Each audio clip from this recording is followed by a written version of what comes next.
اعوذ باللہ من الشیطان الرجیم بسم اللہ الرحمن الرحیم الحمدللہ رب العالمین سبحانک لا علم لنا الا ما علمتنا انک انت العلیم الحکیم صلی اللہ علی النبی الامی وآلہ وسلم۔ السلام علیکم ورحمۃ اللہ وبرکاتہ۔ جی جناب، کیا حال احوال ہیں قافلہ خوشبو قرآن کے سب ساتھیوں کے؟ سب سے پہلے تو بے انتہا معذرت ہے کہ آپ اور خوشبو قرآن کے درمیان بہت دنوں کے وقفے کے بعد بات ہو رہی ہے۔ عذر شعری حائل رہا اور موسم کی سختی اور طبیعت کی گرانی جو ہے وہ اس وقفے کا سبب بنی۔ ابھی بھی میں اپنے صحت پر جبر کی آخری حد تک جا کر آپ سے بات کرنے کی کوشش کر رہی ہوں، مولا قبول فرمائے۔ دراصل یہ سب شاہ نجف علی مولا علیہ السلام کی آمد کے متبرک اور منور مہینے کی آمد کا ایک ایسا جان فضا تصور ہے کہ جس کی وجہ سے میں بات کرنے کے قابل ہو پا رہی ہوں کہ مولا کے ملائی کو، مولا کے حبدار کو سب کچھ بھول جاتا ہے۔ لیکن میں سمجھتی ہوں کہ بہت تاخیر سے گفتگو کا سلسلہ دوبارہ شروع ہو رہا ہے۔ ایک بار پھر آپ سب سے معذرت کرنے کے بعد دعا کرتی ہوں کہ مولا ہم سب کو رجب المرجب کی برکات عطا فرمائیں اور صحت جیسی عظیم نعمت سے مالا مال رکھیں، اور ہمیں رجب سے لے کر شعبان اور شعبان سے لے کر رمضان تک اپنی اطاعت، فرما برداری اور اپنی رضا کے حصول کے لیے اعمال کرنے کی توفیق عطا فرمائے۔ آمین ثم آمین۔ رب العزت سورہ شورى میں ارشاد فرماتا ہے، آیت نمبر ہے 13۔ رب نے ارشاد فرمایا، شرع لکم من الدین ما وصی بہ نوحا، سبحان اللہ سبحان اللہ، والذی اوحینا الیک وما وصینا بہ ابراہیم وموسیٰ وعیسیٰ ان اقیموا الدین ولا تتفرقوا فیہ کبر علی المشرکین ما تدعوہم الیہ اللہ یجتبی الیہ من یشاء ویہدی الیہ من ینیب۔ سبحان اللہ سبحان اللہ۔ میں ٹھہر ٹھہر کر ترجمہ کروں گی تاکہ آپ اور میں، ہم سب قرآن پاک کی آیت کے ترجمے سے ہی جو ہے وہ بہت کچھ حاصل کر سکیں، اور پھر اس کے بعد اس پر بات بھی کرتے ہیں کہ نبی پاک صلی اللہ علیہ وسلم اور ان کی آل پاک نے، یعنی وارثان قرآن نے ہمیں اس آیت مبارکہ کی کون سی صورت جو ہے وہ ہمیں دکھائی ہے۔ رب ارشاد فرماتا ہے، ہم نے دین میں تمہارے لیے شریعت بنائی، شرع لکم من الدین ما وصی بہ نوحا، اللہ اکبر۔ رب فرماتا ہے اور اس کی وصیت ہم نے نوح کو بھی کی، والذی اوحینا الیک، اور اے میرے رسول صلی اللہ علیہ وسلم اسی کی وحی ہم نے آپ کی طرف کی، وما وصینا بہ ابراہیم وموسیٰ وعیسیٰ، اور اس سے قبل ہم نے ابراہیم علیہ السلام، موسیٰ علیہ السلام اور عیسیٰ علیہ السلام کو بھی وصیت کی، کیا؟ ان اقیم الدین، کہ میرے دین کو برقرار رکھنا، قائم رکھنا، ولا تتفرقوا، اور اس کو ٹکڑے ٹکڑے نہ ہونے دینا۔ اللہ اکبر سبحان اللہ، کتنی خوبصورت آیت اور بولتی ہوئی آیت ہے۔ کبر علی المشرکین ما تدعوہم الیہ، بہت گراں گزرتا ہے مشرکین کو جب ان کو اس دین کی طرف بلایا جاتا ہے، لیکن رب ارشاد فرماتا ہے، اللہ یجتبی، اللہ اجتبا کر لیتا ہے، اللہ کریم چن لیتا ہے، پسند کر لیتا ہے، الیہ، اپنے لیے، من یشاء، جس کو چاہتا ہے، ویہدی الیہ، اور ہدایت کے راستے پر ڈال دیتا ہے جو کہ اس کی طرف چاہتا ہے، من ینیب، جس کے دل میں انابت ہوتی ہے، جس کے دل میں رجوع کرنے کی خواہش اور طلب ہوتی ہے، جس کے دل میں یہ سوچ پیدا ہو جاتی ہے کہ میں کہاں سے آیا ہوں اور مجھے کہاں واپس جانا ہے۔ سبحان اللہ سبحان اللہ۔ رب ارشاد فرماتا ہے کہ اللہ اس امر کے لیے جس کو چاہتا ہے منتخب کرتا ہے۔ سبحان اللہ۔ رب فرما رہا ہے کہ میں جب ہادی بھیجتا ہوں تو میرے امر سے آتا ہے، اور ہادی بے عیب ہوتا ہے چونکہ میں خود بے عیب ہوں۔ اب رسول اللہ صلی اللہ علیہ وسلم کو بے عیب ماننے والوں نے رسول اللہ صلی اللہ علیہ وسلم کے بعد آقا و مولا کا نائب وسیع بے عیب کو ہی مانا ہے، اور اصل مذہب جو ہے اس کو تھام کر صبح قیامت تک کے لیے ولا خوف علیہم ولا ہم یحزنون میں شامل ہو گئے ہیں۔ اگر آقا مولا صلی اللہ علیہ وسلم کی عظمت کو ساری امت نے تسلیم کیا ہوتا تو نبی پاک صلی اللہ علیہ وسلم کی آل کی عظمت بھی تسلیم کرتے ہوئے وارثان رسالت مآب صلی اللہ علیہ وسلم اور وارثان قرآن پر بحث اور فساد نہ ہو رہا ہوتا، کہ قرآن میں اللہ کریم نے نبی کریم صلی اللہ علیہ وسلم اور ان کی آل کے فضائل کو محفوظ رکھا ہے اور دنیا کی کوئی طاقت اسے مٹا نہیں سکتی۔ بندوں نے براہ راست اللہ کریم تک پہنچنے کی کوشش کی، لیکن اللہ کریم نے خود بندوں کو قرآن میں سمجھا دیا کہ براہ راست مجھ تک آنے کا سوچنا بھی مت، بلکہ مجھ تک آنے کے وسیلے اختیار کرنا۔ ان وسیلوں میں کپڑا بھی ہے، ان وسیلوں میں لکڑی بھی ہے، ان وسیلوں میں جانور بھی ہے، کہ یوسف علیہ السلام کا کرتا یعقوب نبی کو بنائی دے رہا ہے، یہ بھی ہمیں قرآن سے ملتا ہے، ہم قرآن میں پڑھتے ہیں۔ اور یوسف علیہ السلام کے بھائیوں نے اپنے باپ سے کہا تھا کہ یا بانا استغفرنا ذنوبنا انا کنا خاطئین، کہ اے بابا ہم بڑے گناہ گار ہیں، اللہ سے کہو کہ ہمارے گناہ بخش دے۔ ان کا یہ اعتراف گناہ قرآن میں درج ہے، اور ان کا یہ کہنا حضرت یعقوب علیہ السلام کے پاس آ کر کہ ہم گناہ گار ہیں، بخشش کے حصول کے لیے آپ ہمارے لیے دعا کریں۔ اللہ اکبر! تو وہ خود مصلی پر بیٹھ جاتے ملا کی زبان میں، اللہ اللہ کرتے، اللہ کی حمد اور تسبیح بیان کرتے، اور پھر توبہ کرتے اور اللہ معاف کر دیتا۔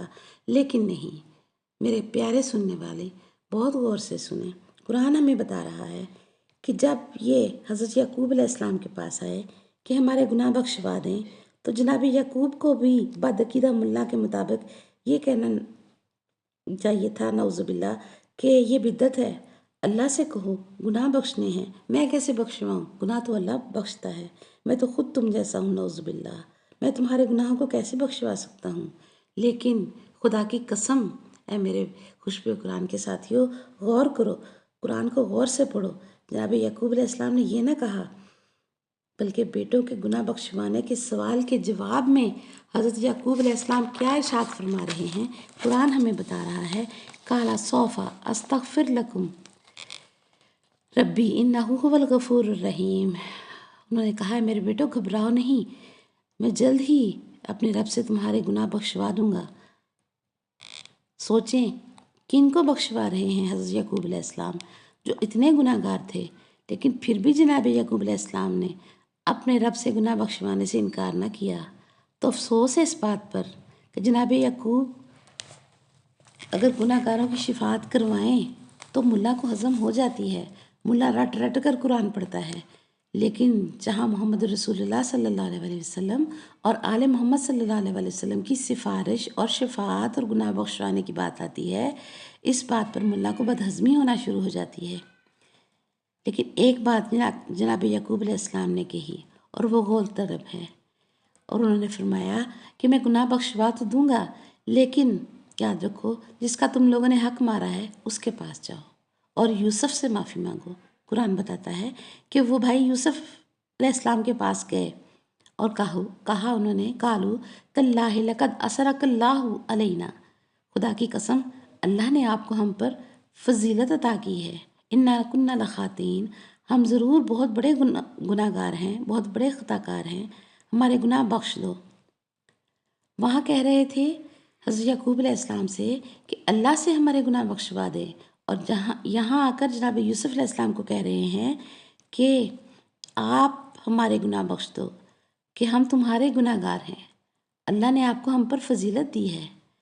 اور ایسا کہنے پر یوسف علیہ السلام نے ہرگز یہ نہ کہا کہ گناہ معاف کرنا اللہ کا کام ہے، جاؤ اللہ سے معافی مانگو، لیکن یہ نہ کہا، جب بھی انہوں نے بات کی تو کہا کہ ہم گناہ گار ہیں، تو یوسف علیہ السلام کا بیان قرآن نے تحریر کر دیا، قرآن نے بتا دیا کہ ان کے معافی مانگنے پر، ان کے احساس کر لینے پر یوسف علیہ السلام نے کہا لا تثریب علیکم اليوم، جاؤ میں نے تمہارے سارے گناہ معاف کر دیے، یغفر اللہ لکم اللہ،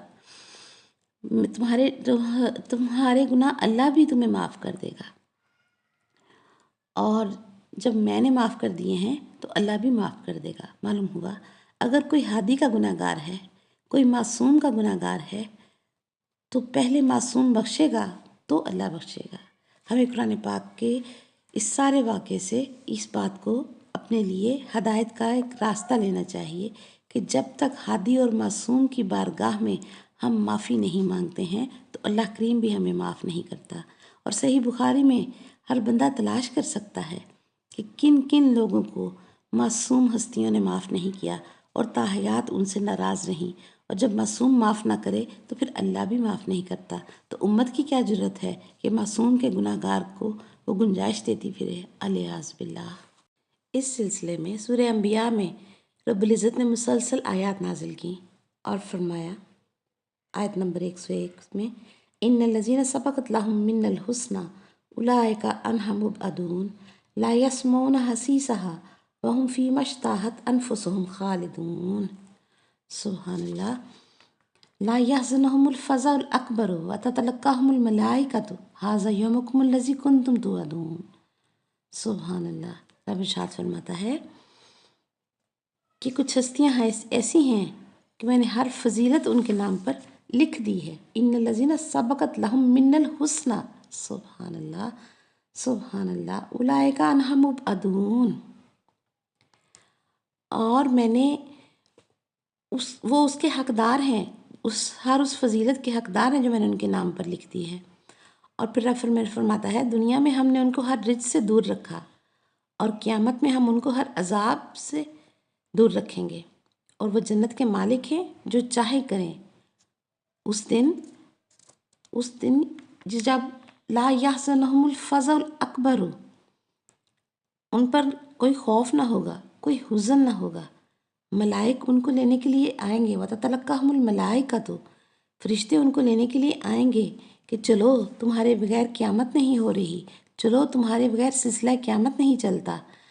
اور جب وہ میدان حشر میں آئیں گے تو ملائک ان کا استقبال کریں گے، ھذا یومکم الذی کنتم توعدون، اور کہیں گے کہ آج کے دن کے مالک تم ہو، اور اللہ نے تم سے وعدہ کیا تھا کہ اس دنیا میں جو میں کہوں گا وہ تم کرو گے، اور قیامت میں جو تم کہو گے وہ میں کروں گا۔ سبحان اللہ۔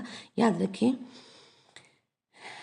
نبی پاک صلی اللہ علیہ وسلم اور ان کی آل پاک کو دل سے تسلیم کر لینا، اور مودت اہل بیت علیہم السلام میں صبح سے شام کرنا، اور ولایت علی علیہ السلام کا عقیدہ سینے میں لے کر جینا اور مرنا دراصل حقیقی اسلام ہے، کہ اس کی بنیاد زندگی پر ہے۔ حقیقی اسلام زندہ ہے، اسلام مردہ کو نہیں مانتا۔ اسلام کہتا ہے ذکر کرو تو زندہ کا، رو تو زندہ کے غم میں، جشن مناؤ تو زندہ کی خوشی میں۔ اسی لیے سورہ نمل میں بھی ارشاد فرماتا ہے کہ جس دن اسرافیل پہلی سور پھونکے گا تو جن کو عقل نہیں سب کے سب فنا ہو جائیں گے، لیکن میری مشیت نہیں مرے گی، میری مشیت باقی رہے گی۔ پہلی سور پھونکنے پر سارے بے عقل فنا ہو گئے، مگر اللہ نے کہا میری مشیت باقی رہے گی۔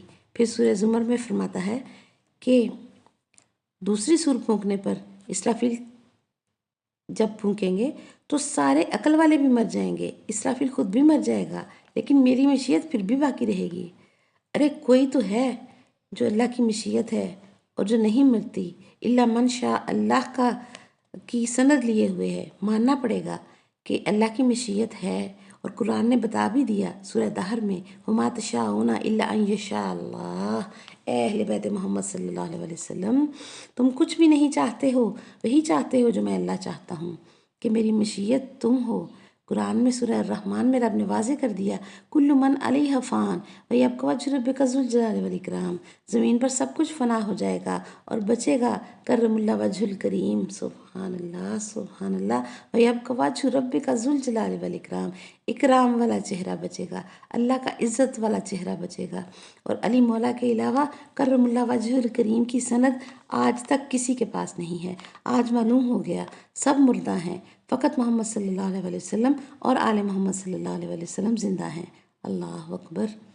یہی صحیح مسلم شریف کے شرح کرنے والے نے لکھا کہ جہاں امام ہوگا وہاں مرید ہوں گے، جہاں امام ہوگا وہاں مامون ہوں گے، کہ علی مولا جہاں بھی جائیں گے وہ جگہ جنت بن جائے گی۔ اور جب علی علیہ السلام کا مومن ماننے والا حبدار جہنم سے 300 میل دور ہوگا اور کھڑا ہوگا تو جہنم چیخے گی اور چلا کر بولے گی، اے مومن جلدی کر، گزر جا، تیرے نور نے میری آگ کو ٹھنڈا کر دیا ہے۔ یہ صحیح مسلم کی شرح لکھنے والے نے لکھا ہے۔ تو ہمیں سوچنا چاہیے، جب جہنم سے 300 میل سے دور مومن کھڑا ہوگا تو جہنم نہیں رہتی، تو جہاں علی مولا امیر المومنین علیہ السلام آ جائیں گے وہ جگہ کیا ہو جائے گی؟ بہت سوچنے کا مقام ہے۔ سورہ اعراف میں رب ارشاد فرماتا ہے، ان الارض للہ یورثها من یشاء من عبادہ، یہ زمین اللہ کی ہے لیکن جس عبد کو میں چاہتا ہوں وارث میں بناتا ہوں، زمین میری ہے۔ اب لوگ بتائیں کہ رسول اللہ صلی اللہ علیہ وسلم سے بڑا کوئی عبد ہے؟ اللہ اکبر۔ اور سورہ انبیاء میں یہ واضح کر دیا، یہ فرما کر، وَلَقَدْ كَتَبْنَا فِي الزَّبُورِ مِن بَعْدِ الذِّكْرِ أَنَّ الْأَرْضَ يَرِثُهَا عِبَادِيَ الصَّالِحُونَ۔ سبحان اللہ، میں نے زبور میں طے کر دیا ہے کہ میرے ذکر کے بعد، میرے رسول کے بعد پوری زمین کے وارث میرے صالح بندے ہوں گے۔ پہلے ذکرن رسول فرمایا اور رسول کے بعد صالح بندے۔ یہ کون ہیں صالح بندے؟ سمجھو تو مانو کہ زمین میں صالح بندوں پر جو ہے وہ اللہ کریم نے سلام پڑھوایا ہے۔ تمہاری نماز میں صالح بندوں کے لیے السلام علینا وعلی عباد اللہ الصالحین پڑھوا کر پھر درود پڑھوایا ہے۔ اللہ فرماتا ہے، جب کوئی گناہ کا کام کرتا ہو اس پر سلام نہ پڑھو۔ جن پر سلام پڑھا جاتا ہے وہ کسی ایک لمحے کے لیے بھی گناہ یا معصیت نہیں کر سکتے، وہ معصوم عن الخطا ہیں۔ کہ نماز دنیا کے ایک کونے سے شروع ہو کر دوسرے کونے تک جاتی ہے اور ہر لمحہ عباد اللہ الصالحین پر درود و سلام پڑھا جا رہا ہوتا ہے۔ یہ وہ بے عیب ہستیاں اور معصوم ہستیاں ہیں۔ اللہ اکبر۔ محمد رسول اللہ صلی اللہ علیہ وسلم سے لے کر مہدی آخر الزمان تک کا یہ خاندان تطہیر اس درود و سلام کا اہل ہے۔ یہی دین کی اصل ہے۔ قرآن کی ہر آیت دوسری آیت کا جواب ہے۔ ان فی ھذا لبلاغ لقوم عابدین۔ اللہ اکبر۔ اب قرآن میں کہتا ہے میرا عابدین کے لیے پیغام ہے کہ وما ارسلناک الا رحمۃ للعالمین۔ یہ مسلسل آیات ہیں سورہ انبیاء کی کہ میں نے اپنے محبوب کو عالمین کی طرف رحمت بنا کر بھیجا ہے۔ آگے آیت ختم نہیں ہوتی، آگے چلتی ہے۔ پھر رب فرماتا ہے قل انما یوحی الی انما الہکم الہ واحد فہل انتم مسلمون۔ اے میرے محبوب صلی اللہ علیہ وسلم آپ کہہ دو، سبحان اللہ سبحان اللہ، بتانا اپنا آپ ہے، تعارف اپنا دینا ہے، اور کہلوا اپنے محبوب پاک صلی اللہ علیہ وسلم سے رہا ہے۔ قل انما یوحی الی انما الہکم الہ واحد۔ اے میرے حبیب صلی اللہ علیہ وسلم آپ فرما دو کہ اللہ ایک ہے، آپ میری وحدانیت کا اعلان کر دو۔ اللہ اکبر۔ پورے قرآن میں اللہ کریم نے اپنی وحدانیت کا خود اعلان نہیں کیا، نبی صلی اللہ علیہ وسلم سے کروایا۔ قل هو اللہ احد جب نازل ہوئی اس میں بھی اپنا تعارف کروایا، تو پہلے کل کہا کہ میرے محبوب صلی اللہ علیہ وسلم آپ کہو، آپ بتاؤ، سبحان اللہ، آپ اعلان کرو کہ اللہ ایک ہے۔ فہل انتم مسلمون، کیا تم میری زبان پر یقین کر کے مسلمان بنو گے؟ اللہ اکبر۔ اسلام ہے کیا؟ اسلام ہے رسول اللہ صلی اللہ علیہ وسلم کی زبان اقدس پر یقین کا نام۔ اگر رسول اللہ صلی اللہ علیہ وسلم کی زبان پر یقین ہے تو اسلام ہے، ورنہ اگر رسول اللہ صلی اللہ علیہ وسلم کی زبان پر یقین نہیں ہے تو سمجھ لو کہ اب بھی وہ آپ خود ہوں یا آپ کے سامنے والا ہو، مسلمان ہوئے ہی نہیں ہو، کہ اپنی وحدانیت کا اعلان اللہ کریم خود نہیں کرواتا اور نہ ہی جبریل امین علیہ السلام سے کرواتا ہے، بلکہ اللہ کریم اپنی وحدانیت کا اعلان رسول اللہ صلی اللہ علیہ وسلم سے کرواتا ہے، اور امت کو رسول اللہ صلی اللہ علیہ وسلم ہی سمجھ میں نہیں آتے۔ اگر اس ہستی کو، اس مرسل اعظم رسول کو وسیلہ نہیں بنانا تو اللہ کریم اپنی وحدانیت کا اعلان ان کے وسیلے کے بغیر نہیں کرتا، تو امت بغیر رسول اللہ صلی اللہ علیہ وسلم کے اس ہستی اعظم کے اللہ تک کیسے پہنچ سکتی ہے؟ بہت غور طلب مقام ہے۔ قرآن کا ایک ظاہر ہے اور قرآن کے 70 باطن ہیں۔ ترجمہ والوں نے ظاہری ترجمہ کر لیا اور قرآن کہتا ہے کہ رسول اللہ صلی اللہ علیہ وسلم عالمین کے لیے رحمت ہیں۔ سورہ فرقان میں رب نے ارشاد فرمایا وَهُوَ الَّذِي يُرْسِلُ الرِّيَاحَ بُشْرًا بَيْنَ يَدَيْهِ، وہ اللہ وہ ہے جو پہلے ہواؤں کو بھیجتا ہے کہ جاؤ جا کر خوشخبری دو کہ ہمارے پیچھے پیچھے رحمت آ رہی ہے، وَأَنزَلْنَا مِنَ السَّمَاءِ ماءً، اور جب ہوائیں خوشخبری دے دے تو پھر وہ اپنی رحمت برساتا ہے۔ اللہ نے بارش کو رحمت کہا ہے کہ رسول خدا صلی اللہ علیہ وسلم کا فرمان عالی شان اگر ذہن میں رکھا جائے کہ اول ما خلق اللہ، کہ سب سے پہلے اللہ نے جس کو پیدا کیا وہ میں ہوں، جس کو بھی تم مخلوق سمجھتے ہو، جس کو بھی تم مخلوق سمجھو گے اس سے پہلے میں ہوں، سبحان اللہ، زمین آسمان ان سے پہلے بھی میں ہوں، موت و حیات یہ بھی خلق الموت والحیات میں آتے ہیں، اللہ کی مخلوق میں آتے ہیں، ان سے پہلے بھی میں ہوں۔ تو اب بہت سوچو، بہت سمجھو اپنے نبی کے لیے کہ مرے وہ جو موت کے بعد آئے، یہ موت و حیات سے پہلے ہیں اور سب سے آخر میں ختمی مرتبت صلی اللہ علیہ وسلم بن کر آئے ہیں۔ اللہ اکبر، ہوائیں خوشخبریاں لے کر آئیں، گویا آدم علیہ السلام سے لے کر عیسیٰ علیہ السلام تک کے تمام انبیاء کرام ہوائیں تھیں، اور ہمارا رسول صلی اللہ علیہ وسلم رحمت ہے۔ یہ انبیاء کرام ہوائیں ہیں اور ہمارے آقا مولا صلی اللہ علیہ وسلم رحمت للعالمین ہے۔ یاد رکھیں بارش پھولوں پر بھی پڑتی ہے اور بارش گندگی پر بھی پڑتی ہے، برابر پڑتی ہے۔ پھولوں پر پڑتی ہے تو خوشبو بن جاتی ہے، گندگی پر جب بارش پڑتی ہے تو گندگی کا منہ کھلتا ہے، جو ہی منہ کھلتا ہے بدبو پیدا ہو جاتی ہے۔ یہ اپنے اپنے ظرف کی بات ہے۔ پھولوں میں کسی نے رسالت مآب صلی اللہ علیہ وسلم کی خوشبو کو سونگھا تو بلال حبشی رضی اللہ تعالیٰ عنہ بنے گا، کوئی ابوذر غفاری بن گیا، کوئی مارے یاسر بنا، کوئی سلمان فارسی بنا، اور کسی بند منہ والے پر بارش پڑی تو جب اس کا منہ کھلا تو اس نے اپنے آقا مولا صلی اللہ علیہ وسلم کے لیے، آپ کے اور میرے آقا مولا صلی اللہ علیہ وسلم کے لیے ہزیان کا لفظ جو ہے وہ اس کی نسبت حضور پاک صلی اللہ علیہ وسلم کی طرف کر دی۔ نعوذ باللہ، استغفر اللہ لیاذ باللہ۔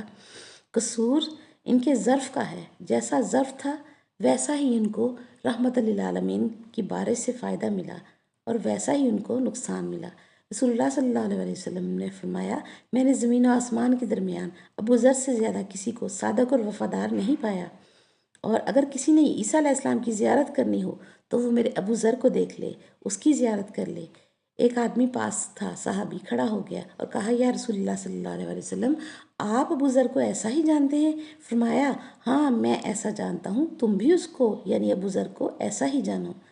پھر فرمایا نبی صلی اللہ علیہ وسلم نے سلمان ہمارے اہل بیت کا ہے، سلمانو اہل بیتی۔ اللہ اکبر، جس نے سلمان کو پہچانا وہ مومن ہے، جس نے سلمان کو نہیں پہچانا وہ کافر ہے۔ پھر فرمایا اے عمار حق آپ کے ساتھ ہے، آپ کو ایک باغی جماعت جو ہے، باغی ٹولہ جو ہے وہ قتل کرے گا۔ اور بی بی صاحبہ سلام اللہ علیہ، فاطمہ زہرا سلام اللہ علیہ کے لیے تو بی بی عائشہ صدیقہ فرماتی ہیں کہ میں نے کردار میں، گفتار میں، رفتار میں بطول سلام اللہ علیہ سے زیادہ رسول اللہ صلی اللہ علیہ وسلم کے مشابہ کسی کو دیکھا ہی نہیں۔ جب بھی وہ آتی تھی رسول خدا صلی اللہ علیہ وسلم کھڑے ہو جاتے تھے اور خود کھڑے ہو جاتے تھے اور اپنی جگہ بطول سلام اللہ علیہ کو بٹھاتے تھے۔ ان تمام حدیثوں کا مقصد کیا ہے؟ امت سے پوچھو تو صحیح کہ سیاستہ کی کتابوں میں یہ سب حدیثیں کیوں لکھی گئی ہیں؟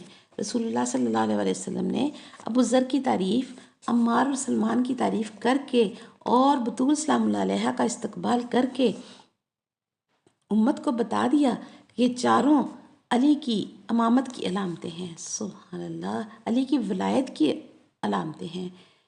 اے میری امت، میں دنیا سے چلا جاؤں تو ابو ذر کو دیکھنا کہ کس کی بیعت کر رہا ہے، میں دنیا سے چلا جاؤں تو سلمان کو دیکھنا سلمان کس کے دروازے پر اپنی داڑھی کے بالوں سے جھاڑو دے رہا ہے، میں دنیا سے پردہ کر جاؤں تو عمار کو دیکھنا کہ عمار کس کے پاس ہے، اور جب میں چلا جاؤں تو بطول کو دیکھنا بطول کس کی عزت کر رہی ہے اور کس سے نفرت کا اظہار کر رہی ہے۔ یہ 4 حدیثیں ہیں جو ابن ماجہ میں موجود ہیں، پڑھی جا سکتی ہیں، اور یہ فرمان غور طلب ہے۔ رسول اللہ صلی اللہ علیہ وسلم جو ہیں وہ ارشاد فرما رہے ہیں کہ اللہ کریم نے پانی پاک فرمایا ہے۔ اللہ اکبر، یاد رکھیں میرے اور آپ کے آقا و مولا صلی اللہ علیہ وسلم کا ایک لقب ابو طاہر ہے، یعنی طاہر کہتے ہیں پانی کو، اور ابو طاہر نبی پاک صلی اللہ علیہ وسلم پانی کا باپ ہیں، اور علی مولا ابو تراب ہیں، تراب کہتے ہیں مٹی کو، اور علی مولا مٹی کے باپ ہیں۔ نبی صلی اللہ علیہ وسلم آسمانوں کے بھی باپ ہیں، کیونکہ لولا کا لما خلقت الافلاق فرمایا ہے۔ یہاں پر زمین کا ذکر نہیں ہے کہ اگر آپ نہ ہوتے تو آسمان نہ ہوتے، میں آسمان خلق نہ کرتا، یعنی آقا کریم صلی اللہ علیہ وسلم آسمانوں کے باپ ہیں اور علی مولا زمین کے باپ ہیں۔ سبحان اللہ سبحان اللہ۔ اسی لیے تو معراج میں جوتوں سمیت میرے آقا و مولا صلی اللہ علیہ وسلم تشریف لے گئے، اور زمین ہے علی مولا کا گھر، چاہے وہ ابو طالب کے گھر میں ان کا ظہور پر نور ہو یا اللہ کے گھر کعبے میں ان کا ظہور پر نور ہو۔ اللہ اکبر۔ اور حدیث صد الباب بھی آپ سب جو ہے اس کے بارے میں جان چکے ہیں، اور کتابوں میں پڑھی جا سکتی ہے کہ مسجد نبوی میں سب کے سب دروازے بند کروا دیے گئے تھے سوائے علی مولا علیہ السلام کے گھر کے دروازے کے، کہ زمین علی مولا کی ملکیت ہے، جہاں سے وہ چاہیں آئیں اور جہاں سے وہ چاہیں جائیں۔ اب جن کے دروازے ہی رسول اللہ صلی اللہ علیہ وسلم نے بند کروا دیے ہوں، امت ان کے دروازوں پر جائے تو یہ سراسر حماقت ہے، کیا دھرا ضائع کر لینے والی بات ہے، بہت بڑا گھاٹا اور نقصان ہے زندگی میں بھی اور آخرت میں بھی، الیاذ باللہ۔ یہی سبب ہے کہ رسول اللہ صلی اللہ علیہ وسلم کا لقب ابو طاہر ہے، یعنی پانی کا باپ، اور علی مولا کا لقب ابو تراب ہے۔ اسی لیے علی علی کرنا ہر ایمان والے کی نشانی ہے، ہر حلالی نمک حلال کی نشانی ہے کہ زمین کا اگا کھا کر نمک حلالی کرتے ہیں۔ اور جو پانی ہے، یہی سبب ہے کہ جو زمین سے پانی نکلتا ہے وہ پانی بھی علی مولا کی ملکیت بن جاتا ہے، اور زمین سے اگا ہوا کھاتے ہم علی مولا کا ہیں، زمین پر سجدہ بھی ہم کرتے ہیں، وہ بھی علی علیہ السلام کی ملکیت ہے، جس پر چلتے پھرتے ہیں اور وہ بھی علی علیہ السلام کی ملکیت ہے، اور جس کا نکلا ہوا پانی پیتے ہیں وہ بھی علی مولا کی ملکیت ہے۔ تو ہمیں یہ سوچنا چاہیے نا کہ عبادت بھی علی مولا کی ملکیت پر ہم کرتے ہیں، سجدہ بھی علی مولا کی ملکیت پر کرتے ہیں، پھر بھی علی مولا کی ولایت کا انکار کرنا، تو پھر جہنم تو خود بخود تخلیق ہو گئی نا انکار کرنے والے کے لیے۔ اللہ نے جہنم نہیں بنائی، ولایت علی علیہ السلام کا انکار کرنے والے کا مقدر جہنم ہو جاتی ہے۔ استغفر اللہ، الیاذ باللہ۔ سائنس نے آج ترقی کی ہے، تیل، سونا اور ہر چیز اس نے بتا دیا کہ زمین سے نکلتا ہے۔ زمین پر اللہ نے ہمیں اتنی نعمتیں عطا کی ہیں کہ قرآن کہتا ہے کہ تم ان کو شمار نہیں کر سکتے، لا تحصوها، تم ان کی گنتی نہیں کر سکتے۔ یہ صرف زمینی نعمتوں کا بیان ہے۔ جب آج تک امت نے تراب کو نہیں سمجھا تو ابو تراب علیہ السلام کو کیا سمجھے گی؟ اللہ کریم نے قرآن میں 3 درجے اپنے چناؤ کے بتائے ہیں۔ ایک فرمایا مصطفیٰ، پھر فرمایا ارتبا، پھر فرمایا ارتضا۔ اللہ اکبر۔ ارتضا کا مطلب ہے ایسا چناؤ جو اپنی پسند کے لیے رکھ لیا جائے، اپنی مرضی کے لیے چن لیا جائے۔ اسی لیے سورہ حامیم سجدہ میں رب ارشاد فرماتا ہے، ہم عنقریب تمہیں اس دنیا میں بھی نشانیاں دکھائیں گے اور تمہیں تمہارے وجود میں بھی نشانیاں دکھائیں گے۔ یہی سبب ہے کہ جب اللہ نے اب انسان کی بات کی تو تمام پروسیس بیان کرتے ہوئے سب سے پہلے بتایا کہ مٹی سے اگا ہوا انسان جو ہے وہ رزق کھاتا ہے، پھر اس رزق سے نطفہ بنتا ہے، پھر علقہ بنتا ہے، پھر علقہ سے مضغہ بنتا ہے، پھر ہڈیاں، گوشت، پھر رب فرماتا ہے ثم انشأنا خلقا آخر، پھر اللہ نے دوسرے طریقے سے انسان کو پیدا کیا۔ یہاں اللہ کریم نے تمام تر جسمانی تخلیق کا پروسیس بیان کیا ہے، روح کا ذکر نہیں کیا بلکہ جسم کا ذکر کیا ہے۔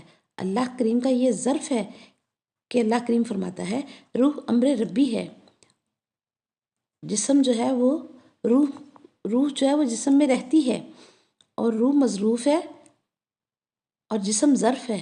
ہر چیز کو ظرف کی ضرورت ہوتی ہے، جسم ظرف ہے، تو یہ سوچنا چاہیے کہ نبوت کو بھی ظرف کی ضرورت ہے اور ولایت کو بھی ظرف کی ضرورت ہے۔ اسی لیے رب نے فرما دیا قرآن میں اللہ عالم حیث یجعل رسالتہ۔ اللہ اکبر، سبحان اللہ۔ میں خدا سب سے زیادہ جانتا ہوں کہ رسالت کو کہاں رکھنا ہے اور کہاں جو ہے وہ قرار دینا ہے۔ کیا مطلب ہے؟ مطلب یہ کہ انبیاء کے جسم ظرف ہیں، رسالت، امامت، ولایت یہ مظروف ہیں، اور ہم ایمان رسالت پر لاتے ہیں، ولایت پر ایمان لاتے ہیں، امامت پر جو ہے وہ ایمان لاتے ہیں، لیکن یاد رکھیں ہمیں رسالت، امامت اور ولایت دکھتی نہیں ہے، یہ دیکھنے کی چیزیں ہیں ہی نہیں کہ نعوذ باللہ رسول اللہ صلی اللہ علیہ وسلم میں کمی کجی کا تصور تو امت نے کر لیا، لیکن رسالت میں عیب امت نہیں نکال سکی۔ اسی طرح سے قرآن پاک پاک جگہ پر رکھا جاتا ہے، کپڑا لپیٹو گے تو بھی پاک کپڑا لپیٹو گے، کہ کپڑا اور جگہ ظرف ہے قرآن کے لیے۔ خیال ہے کہ جہاں رکھیں گے وہ جگہ پاک ہونی چاہیے، مطہر ہونی چاہیے۔ تو رسالت اور امامت اور ولایت بھی اللہ کریم نے پاک اور مطہر ظروف میں رکھی ہے۔ اللہ اکبر۔ اس لیے نبی کریم صلی اللہ علیہ وسلم کا قلب مبارک دھو ڈالنے والی گڑھی ہوئی احادیث جو ہیں اللہ کریم کے عدل پر انگلی اٹھانے کے مترادف ہیں۔ اللہ کریم پہلے ظرف کا انتظام کرتا ہے، پھر مظروف کا انتظام کرتا ہے۔ ظرف پاک، معصوم اور بعصمت بناتا ہے، اور مظروف بھی پاک، معصوم اور بعصمت بناتا ہے۔ ابراہیم اور اسماعیل علیہ السلام سے بھی وعدہ لیا تھا کہ میرے گھر کو پاک رکھنا، کہ کعبہ تھا ظرف اور اللہ کریم نے اس میں مظروف اتارنا تھا۔ اس کعبہ کا مظروف پاک، مطہر اور معصوم اتارنا تھا۔ یہ روح اور جسم دونوں جو ہیں وہ اکٹھے ہوتے ہیں، لیکن یاد رکھیں ایک غائب اور ایک ظاہر ہے۔ یعنی اب ہمیں خود سے سوال کرنا ہے کہ غائب ظاہر کی وجہ سے باقی ہے یا ظاہر غائب کی وجہ سے باقی ہے۔ پھر دہراؤں گی، ظاہری جسم غائب روح کی وجہ سے باقی ہے۔ روح نکل جاتی ہے تو ہمارا جسم بھی بیکار ہو جاتا ہے۔ سب تسلیم کریں گے کہ یہ ظاہری جسم غائب روح کی وجہ سے باقی ہوتا ہے۔ ارے جب ہمارا چھوٹا سا جسم، ظاہری بدن بغیر غائب کے نہیں رہ سکتا، تو یہ اتنی بڑی کائنات بغیر غائب کے کیسے قائم رہ سکتی ہے؟ ہمارا جسم سو رہا ہوتا ہے، روح سیر کر رہی ہوتی ہے، لیکن مچھر کاٹتا ہے اور روح پہنچ جاتی ہے۔ کسی کو کیا اعتراض ہے؟ اب بھی علی مولا سمجھنا ہے آپ کے؟ اللہ اکبر، تو رونا ہی رویا جا سکتا ہے جب امر ربی روح کا یہ حال ہے کہ ادھر مچھر نے کاٹا، ادھر روح کہیں بھی خواب میں سیر کر رہی ہے، حاضر ہو جاتی ہے، تو پھر امر ربی روح کا یہ عالم ہے تو اولی الامر علی مولا کا کیا حال ہوگا؟ کچھ تو زحمت دیں اپنی عقل کو، سمجھ کو، شعور کو اور ادراک کو، ملا کے دھوکے سے نکل کر حقیقت قرآن اور دین کو سمجھیں کہ ہم نے اپنی چھوٹی سی دنیا کو نہ سمجھا تو ملا ہمیں آل محمد صلی اللہ علیہ وسلم کو سمجھانے چلا ہے۔ نعوذ باللہ، استغفر اللہ۔ نبی صلی اللہ علیہ وسلم ابو طاہر ہیں، پانی کے باپ ہیں، اور علی مولا ابو تراب ہیں۔ اسی لیے تو اللہ کریم نے کہا کہ جب بھی ذکر کے لیے تیار ہو، جب بھی نماز کے لیے تیار ہو تو پانی سے وضو کرو۔ اگر پانی نہ ملے تو کسی پاک طیب مٹی سے تیمم کر لو۔ پانی کا جانشین قرآن کی روح سے مٹی ہے۔ ابھی بھی رسول اللہ صلی اللہ علیہ وسلم کا وسیع حق اور جانشین امت کو سمجھ نہ آئے تو بہت بڑی بدقسمتی ہے۔ حافظان قرآن خصوصی طور پر توجہ فرمائیں کہ قرآن کو سمجھنا ہے۔ دین اسلام مفت میں نہیں ہم کو ملا۔ آل رسول صلی اللہ علیہ وسلم کی قربانیاں اور ان کا پاک مطہر لہو اس کی جڑوں میں ہے۔ قدر کریں بی بی صاحبہ کی، پردے کی، قدر کریں بی بی صاحبہ کی عظمت کی، اور قدر کریں بی بی صاحبہ کے لہو کی، تاکہ روز قیامت ہم سرخرو ہو سکیں۔ آج کے لیے اتنا ہی۔ وآخر دعوانا الحمدللہ رب العالمین۔ سبحانک اللہم و بحمدک ونشہد ان لا الہ الا انت نستغفرک ونتوب الیک۔ السلام علیکم ورحمۃ اللہ وبرکاتہ۔